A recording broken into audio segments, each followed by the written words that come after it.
মানসিকভাবে খুব একটা ভালো নাই। জি আলহামদুলিল্লাহ, এমনি শারীরিকভাবে ভালো আছি, অবশ্যই মানসিকভাবে খুব একটা ভালো নাই। এবং তবে আছি, হ্যাঁ, আমি ঢাকায় আছি, বাংলাদেশে আছি, পরিবার নিয়ে আছি। এখন এইগুলোর উত্তর দিতে যাওয়াটা আমার কাছে মনে হয় যে একদম শুধু শুধুই হবে। আর যদি এক কথায় উত্তর দিই তাহলে বলতে হবে যে আমি আসলে ব্যর্থ হয়েছি, এখানে অ্যাবসলিউটলি ব্যর্থ হয়েছি। প্রথম প্রথম যে জিনিসটা, সার্বিকভাবে আমার যে ভয়টা কাজ করছিল, যে আর দ্বিতীয় কথা হচ্ছে যে আমি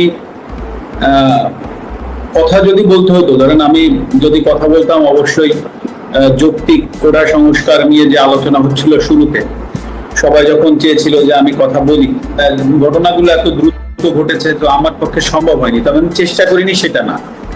এবং আরেকটি বিষয় যে আমি যদি কথা মানে আমি যদি স্ট্যাটাসের ভিতরে সীমাবদ্ধ থাকতে চাইনি, এটা সত্যি কথা।